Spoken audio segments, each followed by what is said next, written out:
Assalamualaikum warahmatullahi wabarakatuh. Kami dari kelompok 4 akan membahas mengenai aspek demografi dan ekonomi pekerja anak. Sebelumnya, kami akan memperkenalkan diri terlebih dahulu. Perkenalkan, nama saya Valarido Fatirahman. Pembahasan yang pertama mengenai teori pekerja anak. Menurut Sutomo, yang pertama, Undang-Undang Nomor 1 Tahun 1951 itu membedakan antara pekerja anak dan pekerja remaja. Yang usianya itu remaja itu 14 sampai 18 tahun dan pekerja anak itu usianya di bawah 14 tahun. Lalu Undang-Undang Nomor 25 Tahun 1997 tentang Ketenagakerjaan yang pelaksanaannya itu ditanggungkan sejak Oktober 1998 yang memberikan peringatan anak laki-laki dan perempuan yang usianya kurang dari 15 tahun atau kurang lebih 18 tahun itu melarang pengusaha untuk mempekerjakannya. Lalu menurut keputusan Menteri Dalam Negeri dan Otonomi Daerah nomor 5 tahun 2001 tentang penanggulangan pekerja anak pasal 1 menyatakan bahwa pekerja anak adalah anak yang dipekerjakan dengan semua jenis pekerjaan yang membahayakan kesehatan dan menghambat proses perkembangan mereka. Jadi pekerja anak itu merupakan suatu istilah mempekerjakan anak kecil. Istilah mempekerjakan anak kecil ini memiliki konotasi sebagai pengeksploitasian anak kecil atas tenaga mereka. Karena apa yang dikorbankan oleh anak kecil itu tidak sebanding dengan apa yang dia dapatkan. Dia harus merelakan masa depan dia, kesehatan dia, dan keselamatan dia. Lalu eksploitasi terhadap anak ini pada dasarnya tidak bisa terlepas dari alasan ekonomi keluarga. Tak bisa dipungkiri kondisi serba kekurangan dan tekanan ekonomi yang dihadapi keluarga itu seringkali merupakan penyebab utama keluarganya itu meminta anaknya untuk bekerja agar bisa memenuhi kebutuhan ekonominya. Mungkin upaya yang paling mendasar oleh pemerintah yang harus dilakukan adalah mewujudkan masyarakat yang adil, makmur, dan sejahtera. Assalamualaikum warahmatullahi wabarakatuh. Saya Adilia Devi 2017-04-30186. Di sini saya akan menjelaskan mengenai jenis-jenis pekerja anak. Secara garis besar, pekerja anak dibagi menjadi dua, yaitu pekerjaan reproduktif dan pekerjaan produktif. Di mana pekerjaan reproduktif yaitu suatu kegiatan yang tidak punya pengaruh langsung terhadap penghasilan seseorang, akan tetapi memberikan kesempatan kepada seseorang yang lain untuk melakukan pekerjaan produktif. Contoh dari pekerjaan reproduktif sendiri yaitu yang bersangkutan dengan kerumah tanggaan. Contohnya seperti membersihkan rumah, memasak, menjaga anak, mengambil air, atau mengumpulkan kayu bakar. Sedangkan pekerjaan produktif sendiri yaitu macam-macam kegiatan yang jika seseorang itu melakukan maka akan memperoleh imbalan berupa uang. Kebanyakan ketika anak-anak itu melakukan pekerjaan reproduktif, maka orang tuanya akan melakukan pekerjaan produktif. Kenapa? Karena dengan begitu orang tuanya bisa melakukan pekerjaan produktif sehingga bisa menambah penghasilan. Akan tetapi ketika anak-anak tersebut melakukan pekerjaan produktif, asumsinya itu untuk menambah penghasilan keluarga mereka juga. Kemudian menurut Haryadi dan Indrasari tahun 1995 dalam buku Ekonomi Sumber Daya Manusia dan Perspektif Pembangunan, ada 3 bentuk keterlibatan kerja anak-anak. Yang pertama yaitu anak-anak di mana yang mereka membantu orang tuanya. Kemudian yang kedua yaitu anak-anak yang bekerja dengan status magang. Nah, di mana magang adalah salah satu cara untuk mendapatkan atau menguasai suatu keterampilan yang dibutuhkan di lapangan kerja. Magang sendiri bisa dilakukan melalui dua cara, baik secara formal maupun informal. Secara formal, magang dapat dilakukan dengan cara seperti bekerja kepada seorang ahli. Nah, magang ini biasanya digunakan untuk mendapatkan tenaga kerja yang murah. Sedangkan magang informal yaitu magang yang dilakukan atau didapatkan dengan cara belajar pada orang tua sendiri. Yang ketiga yaitu anak-anak yang bekerja sebagai buruh atau karyawan. Jadi anak-anak tersebut terikat hubungan kerja antara buruh dan majikan, serta mereka akan menerima upah dalam bentuk uang. Kemudian selain yang saya sebutkan tadi, menurut data dari BPS dalam laporan survei pekerja anak tahun 2009 mendefinisikan pekerja anak itu ada 3 kelompok berdasarkan umur, yaitu anak-anak yang berusia 5-12 tahun tanpa jam kerja. Kemudian yang kedua, anak-anak usia 13-14 tahun yang bekerja sekitar 15 jam per minggu. Kemudian yang berusia 15-17 tahun yang bekerja lebih dari 40 jam per minggu. Kemudian mengutip dari Chandra Ningsih tahun 1995 dalam Oktober 2013 mengemukakan ada 2 pendekatan teori pada pekerja anak. Yang pertama dari sisi permintaan, di mana ketika mereka mempekerjakan anak dan wanita dewasa, beranggapan bahwa mereka juga sebagai pencari nafkah kedua dan juga untuk menambah keuntungan. Yang kedua dari sisi penawaran, yaitu kemiskinan yang merupakan penyebab utama anak-anak bekerja demi menjaga kelangsungan hidup keluarganya.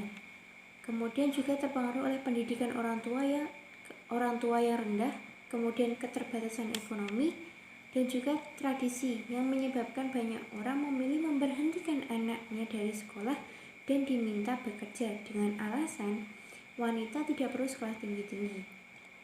Kemudian juga mahalnya biaya pendidikan, dan juga mereka beranggapan bahwa ketika sekolah tinggi tidak menjamin mereka akan langsung mendapat pekerjaan. Untuk selanjutnya akan disampaikan oleh teman saya. Selanjutnya, latar belakang pekerja anak. Dalam konteks sosial ekonomi, terutama dari sisi ketenaga kerjaan, terdapat 2 teori yang menjelaskan mempekerjakan anak. Sebagaimana diungkapkan oleh Chandra Ningsih, terdapat 2 pendekatan, yaitu sisi permintaan dan sisi penawaran. Dari sisi permintaan menjelaskan bahwa mempekerjakan anak sebagai pencari nafkah keluarga dapat dianggap melipat gandakan keuntungan. Sementara dari sisi penawaran, kemiskinan merupakan penyebab utama yang mendorong anak bekerja untuk memenuhi kebutuhan hidupnya. Selain itu, ada beberapa faktor lain yang menyebabkan anak bekerja. Yang pertama yaitu faktor ekonomi. Faktor ekonomi merupakan faktor utama yang menjadi penyebab anak bekerja. Harga kebutuhan pokok yang semakin mahal, tingkat kebutuhan yang tinggi, dan pengeluaran terus bertambah menuntut anak bekerja untuk memenuhi kebutuhan hidupnya. Dan yang kedua adalah faktor migrasi. Seperti yang kita tahu, ada yang namanya urbanisasi. Urbanisasi ini adalah perpindahan penduduk dari desa ke kota yang dapat meningkatkan jumlah pekerja anak di ibu kota. Dan yang ketiga adalah faktor kontrol sosial. Lamanya kontrol sosial baik dari keluarga dan pihak terkait menyebabkan jumlah pekerja anak terus meningkat. Seperti yang kita tahu, di beberapa kasus terdapat anak yang diam-diam bekerja tanpa ada pengasuhan orang tua. Selain itu, pihak terkait seperti dinas sosial juga harus berperan aktif dalam mencegah dan mengatasi semakin banyaknya jumlah pekerja anak di Indonesia. Nama saya Aisyah Syafitri. Selanjutnya, teori eksploitasi anak. Menurut Al-Qaidin tahun 1997, terdapat berbagai macam bentuk-bentuk eksploitasi anak. Di antaranya yaitu yang pertama, pemakaian anak sebagai agen iklan sebuah produk industri sekaligus sebagai target promosi iklan tersebut. Seperti yang kita ketahui saat ini di era sosial media, khususnya Instagram, banyak sekali orang tua yang memanfaatkan ataupun mengeksploitasi anaknya menjadi korban iklan ataupun korban endorsement. Tak jarang anak-anak yang anak-anak yang dijadikan sebagai korban endorsement ialah anak-anak yang dapat dikategorikan sebagai di bawah umur ataupun usianya masih di bawah 18 tahun, bahkan anak tersebut masih balita. Yang kedua, perusahaan secara terselubung membangun jaringan kerja anak melalui subkontrak. Sistem kerja subkontrak ini merupakan sistem kerja yang sangat-sangat sering dilakukan oleh perusahaan-perusahaan besar di Indonesia. Mengapa? Karena sistem kerja subkontrak ini sangat menguntungkan perusahaan, seperti perusahaan dapat mengurangi biaya operasional, perusahaan dapat mengurangi biaya pekerja, bahkan perusahaan tidak usah memberikan gaji tetap ataupun kompensasi ataupun tunjangan lainnya. Yang ketiga, membuat perjanjian kerja bahwa anak yang dipekerjakan telah berusia 18 tahun. Perjanjian ini udah banyak dilakukan juga oleh perusahaan-perusahaan besar karena ini merupakan kebijakan yang telah ditetapkan oleh pemerintah dan sudah tertera di undang-undang. Yang terakhir, yang keempat, pengusaha mempekerjakan anak secara borongan. Nah, sistem ini sangat merugikan para pekerja tetapi sangat menguntungkan para pemilik perusahaan. Mengapa? Karena orang yang bekerja secara borongan tidak mendapatkan kesejahteraan yang seimbang. Biasanya gaji yang mereka dapat lebih rendah daripada karyawan yang memiliki kontrak tetap. Yang kedua, para pekerja borongan tidak dapat mengeksplor dirinya dia secara luas dan tidak dapat meningkatkan skillnya mereka masing-masing. Karena waktu kerja yang sangat terbatas, yang sangat singkat, dan kontrak kerja yang sangat cepat mengakibatkan mereka tidak dapat mengeluarkan potensi di diri mereka masing-masing. Assalamualaikum warahmatullahi wabarakatuh. Saya Ranti Musanda 201704302559. Di sini saya akan membahas tentang perkembangan jumlah pekerja anak yang ada di Indonesia. Saya ambil data dari Badan Pusat Statistik pada tahun 2019 dengan data jumlah pekerja anak pada usia 5-17 tahun berdasarkan tempat tinggal pada tahun 2017 sampai 2018. Di sini bisa dilihat dengan warna hijau itu menunjukkan jumlah pekerja anak yang ada di wilayah pedesaan, sedangkan warna biru menunjukkan jumlah pekerja anak yang ada di wilayah perkotaan. Jumlah pekerja anak pada usia 5-17 tahun pada tahun 2018 itu mengalami penurunan dibanding tahun 2017. Menurut data Badan Pusat Statistik, pada tahun 2018, jumlah pekerja anak sebesar 981,9 ribu atau sebesar 2,65% dari total anak umur 5-17 tahun. Sedangkan pada tahun 2017 itu sebesar 1,2 juta atau sebesar 3,06% dari total anak umur 5-17 tahun. Nah, penurunan tingkat pekerja anak ini diiringi juga dengan menurunnya tingkat penduduk pada usia 5-17 tahun. Pada tahun 2017 itu sebanyak 40,6 juta jiwa, sedangkan pada tahun 2018 itu sebanyak 37 juta jiwa. Selama 3 tahun berturut-turut, dominasi pekerja anak ini masih terdapat di wilayah pedesaan. Pada tahun 2018, tingkat pekerja anak sebesar 3,2%, artinya terdapat 550 ribu pekerja anak dari 17,2 ribu total anak umur 5-17 tahun. Nah, sementara tingkat pekerja anak di kota itu sebesar 2,8%. Hal tersebut menandakan dari 19,8 ribu anak umur 5-17 tahun, terdapat 431,8 ribu pekerja anak di wilayah perkotaan. Dari data tersebut mencatat proporsi pekerja anak pada 2017 sebesar 1,5% dari total populasi anak sebesar 84,4 juta jiwa. Mereka tidak mengenyam di bangku sekolah sama sekali. Lama bekerja pun beragam, mulai dari 1 jam hingga 97 jam seminggu. Terus mayoritas pekerja anak juga bekerja di sektor pertanian, kehutanan, dan perikanan sekitar 41,74%. Data tersebut merujuk pada data Survei Sosial Ekonomi Nasional dari Badan Pusat Statistik pada tahun 2017. Mereka yang bekerja di sektor pertanian, seperti di kelapa sawit, lumrah terjadi di desa. Sejumlah modus dilakukan seperti mendaftarkan diri menggunakan nama orang tua, tapi yang bekerja justru si anak dan dalih membantu orang tua seperti mengambil perundulan sawit. Sebanyak 1,5% pekerja anak dari total populasi anak itu, jumlahnya setara 1,2 juta anak. Berbeda dengan kondisi di pedesaan, mayoritas di perkotaan, mereka bekerja di sektor perdagangan sebesar 23% dan di industri pengolahan di pabrik sebesar 22,3%.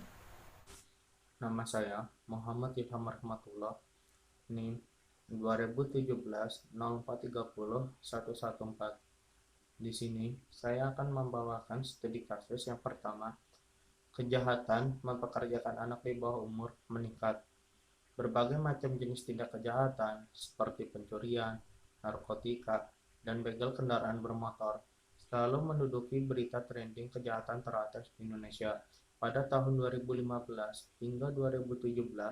Selama itu pula, jenis kejahatan mempekerjakan anak di bawah umur ikut menduduki peringkat tertinggi hingga mencapai angka 14,34% per tahunnya. Anak-anak memang tidak selayaknya bekerja, bahkan untuk dijadikan artis penghibur sekalipun. Di usianya yang masih dini, mereka seharusnya berada di jenjang pendidikan.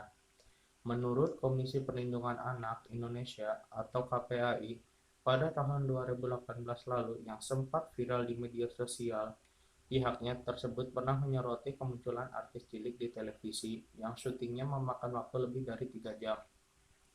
Selain mempekerjakan anak di bawah umur, pertumbuhan secara signifikan juga terjadi pada kasus pencurian dengan bentuk kekerasan menggunakan senjata tajam.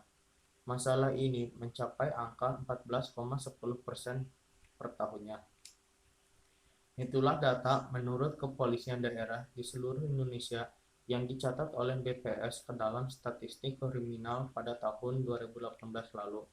Sementara yang terbaru belakangan ini, pada hari Kamis, tanggal 3 Januari 2019, KPAI menyebut anak-anak di bawah umur kian marak menjadi anggota ondel-ondel di Jakarta, yang mana setiap grup berisi 6 hingga 8 anak di bawah umur. Tambahnya, menurut Susiana Afandi, selaku komisioner KPAI, tidak hanya setiap tahun baru saja, permainan ondel-ondel ini banyak dijumpai bahkan hampir setiap hari. Publik bisa jadi belum tahu di mana batasan mempekerjakan anak. Menurut Pasal 1 Ayat 1 Undang-Undang Nomor 23 Tahun 2002 tentang Perlindungan Anak, definisi anak adalah seorang di bawah usia 18 tahun, termasuk anak di dalam kandungan. Sedangkan menurut Pasal 69 Undang-Undang Nomor 13 Tahun 2003 tentang ketenaga kerjaan, anak bisa dipekerjakan apabila sudah berumur 13 hingga 15 tahun. Namun itu pun perlu syarat pekerjaannya yang ringan dan tidak mengganggu perkembangan mental anak serta kesehatan fisiknya. Antara lain, sang pengusaha juga perlu mendapat izin dari orang tua si anak dan ada perjanjian kerja yang jelas. Jika ketentuan itu dilanggar, maka tindakan sang pengusaha disebut sebagai tindakan kejahatan. Menurut Undang-Undang Perlindungan Anak, ancaman hukuman maksimal 10 tahun penjara. Adapun menurut Undang-Undang Ketenagakerjaan, ancaman hukuman tersebut maksimal 4 tahun penjara. Selanjutnya, mengapa anak-anak ini bekerja? Menurut data Survei Sosial Ekonomi Nasional atau Susenas, BPS mencatat per bulan Maret pada tahun 2017 yang diolah oleh sumber Lokadata Beritagar.id, jumlahnya mencapai angka 41,74%. Kemiskinan dan pendidikan yang minim menjadi penyebab utamanya. Berikut persentase catatan rata-rata pertumbuhan tahunan tindak kriminal pada tahun 2015 hingga 2017 menurut Lokadata Beritagar.id.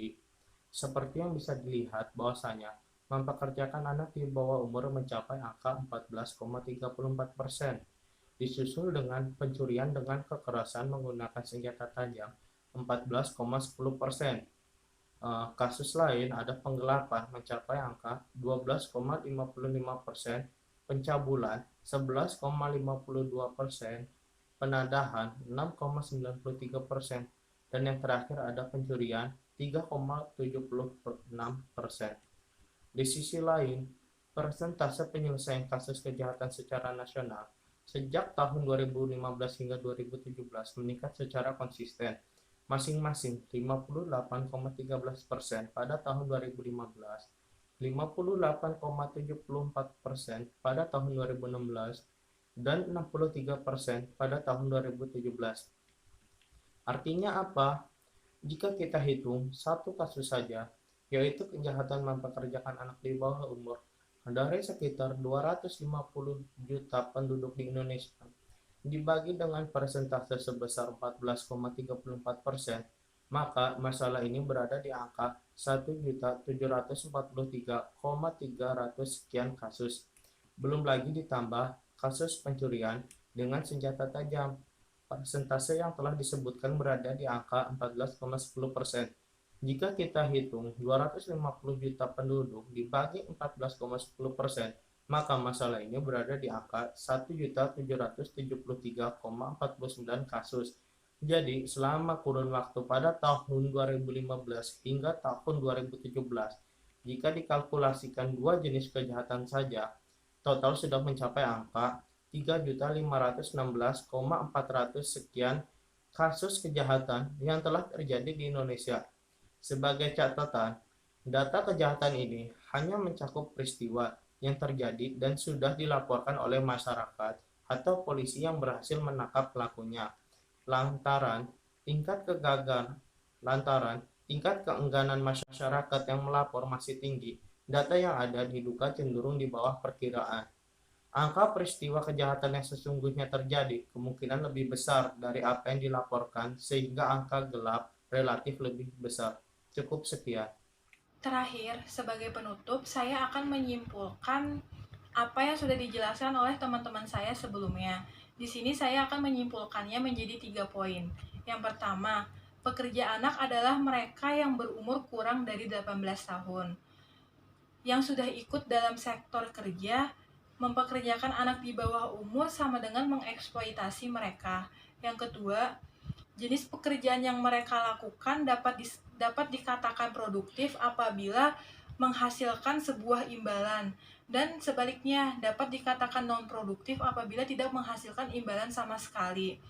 Masuknya anak dalam sektor kerja ini dilatar belakangi oleh dua sisi, yaitu sisi permintaan dan sisi penawaran.